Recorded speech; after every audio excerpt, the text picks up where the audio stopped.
Hello, and welcome to another episode of Reading Reddit with Amber. Happy Spooky Sunday!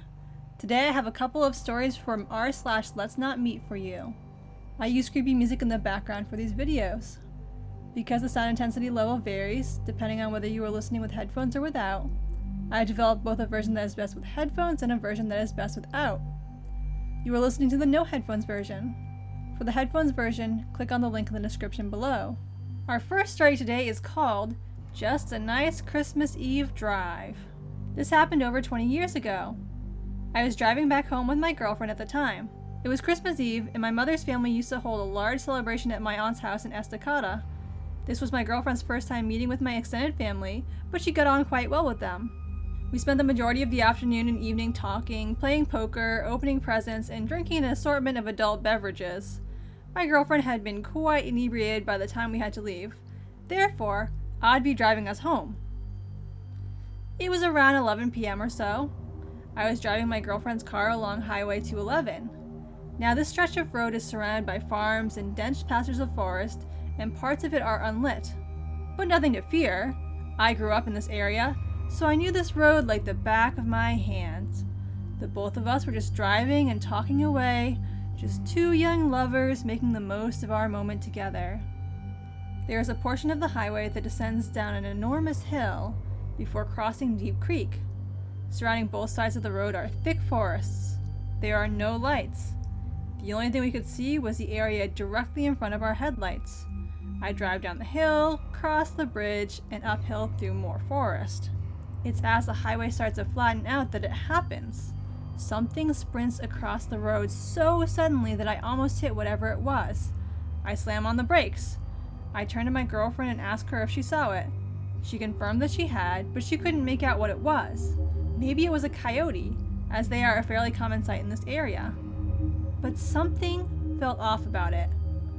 Whatever it was that ran in front of the car disappeared into the woods next to the road. Coyotes don't usually just dart out in front of cars. Not like that anyway. So for some reason, I decided to check it out. I turned the car around and switched on the high beams to better light out the forest in which this thing had vanished in. I step out of the car and walk toward the woods. I don't see anything. But now it feels like perhaps I'd made a grave error. My heart is pounding and the hairs on the back of my neck are standing at full attention. But I still don't see anything unusual in the trees. Suddenly, the car's horn blasts. It's not a beep beep beep that you get if, say, your driver or passenger wanted you to hurry up and get in the car. No, this was a loud, blaring beep! I walked back into the car and asked my girlfriend why she leaned on the horn like that. She said nothing. Instead, she pointed to a spot about 50 feet from where I was standing. I looked over in that direction, and that's when I saw it. Surely this was the thing that ran in front of our car. It was a man. He was completely naked. His skin was covered in dirt and mud, and in one of his hands, he was holding a hatchet. He looked back at us, and then he smiled and waved to us just before turning around and walking back into the forest. Needless to say, we got the heck out of there. Once we were safely driving again, my girlfriend explained what had just happened. While I was trying to look for the man in the area he initially vanished in, he circled back around and came out from another spot in the forest, beyond my car headlights. My girlfriend had seen something out of the corner of her eye, and that's when she saw him. Before she honked the horn, he was walking toward me, his hatchet raised as if making to strike me. We called the authorities once we got safely back home, but they never found anybody, or they did and just didn't tell us. But the officer we spoke to explained his theory. The man was obviously looking to ambush unsuspecting lone travelers for Lord only knows what reason. We all agreed that my girlfriend's quick thinking saved my life, as it let my potential killer know that I wasn't alone out there. I moved back into the area recently, so now I drive that highway often. No naked hatchet man sightings yet, but I can tell you that I'm definitely extra vigilant now, especially near Deep Creek. Our second story is That Guy When I Was in High School. Hi, for the record, I'm a female. I'm turning 19 this year, and the story happened when I was 15. Oh, And also, I'm from France, which can explain my English mistakes if there are any. When I was 15 years old and just got into junior year, I created my first Twitter account that I deleted because of this story. Some information. I didn't tell anyone my username, neither my family nor my friends, because I didn't have any. My profile picture was an avatar, so no pictures of me on the account, and as a location, I said Paris because I lived in the suburbs. I didn't have many followers, 20 or maybe 30, and I didn't follow that much people, so my TL was not very interesting. One evening, in October, someone sent me a quite strange direct message. It was a 200 followers account, and the message was, "Hi, my name is Rob. I just turned 17 and I wanted to know if you lived in Star, because I will soon move in and go to the town high school, and I'm looking for friends." Star was obviously the town I lived in. I immediately thought something was wrong, because there was nowhere on my profile where I said where I actually lived, but after some thinking, I remembered a tweet I made a few weeks ago about buses, and I mentioned the city, so I told myself he just looked up Star and found my tweet. His age wasn't shocking because I'm 2 years ahead of my classmates. I was bored and he was polite, so I answered him. I told him I indeed lived in Star and go to high school there. The discussion was natural and we talked a lot that night, mainly about high school, about the food at the cafeteria, about the teachers, that kind of thing. But as it was getting very late, he tried to interpose some personal questions like, do you live far away from the school? In a house or in an apartment? Do you live with both your parents? There's 5 of you? You're not often home alone, right? I never answered because it was way too shady for me, and unfortunately, he didn't insist. Unfortunately, because if he did, I would have probably blocked him. The next day, same thing. We talked a lot, and he was still asking personal questions to know me better, so I asked them too, and he always answered with what seemed like honesty. I still didn't answer the questions about my house, though, because he didn't need to know anything. It lasted 2 or 3 weeks, but it was enough for me to develop feelings for him. He was handsome, super kind, and it was everything I needed, because I was bullied for years, and even today, I still develop strong feelings, but most importantly, blind trust in people who are friendly to me. In France, in October, we have a 2-week-long vacation, and the day before back to school day, he finally told me he was coming to my high school because he finally moved in with his mom, and he asked me for a place to meet during the morning break. I was so happy and relieved to be able to meet him, and I told him to join me in the hall. But when he understood that there would be people around, he said he would prefer an isolated place because he was afraid he would not recognize me and didn't want to spend the break looking for me. It was a good excuse for me, so I told him to meet me in the 3rd floor bathroom because we weren't allowed to stay there during the breaks and no one would disturb us. In my head, even though it was a little bit creepy, I still was in the school, so nothing could happen to me. Next day, back to school day, I made myself pretty. I wore my best clothes, I counted down the minutes, and finally, when the time arrived, I ran to the bathroom and waited. And when he arrived, it was him. He was not a catfish. He looked quite like his profile picture, but I still noticed that he seemed a little bit older than he told me. I thought 20 years old instead of 17. We talked a lot. We got along well. I was so pleased. And at the end of the break, he asked me to go get fast food with him for lunch. I said no because I didn't have any money and I always refuse for people to pay for me. It's a principle. He seemed disappointed, but offered to walk me home after classes. I explained that I have to take the bus, but he could walk with me to the bus stop.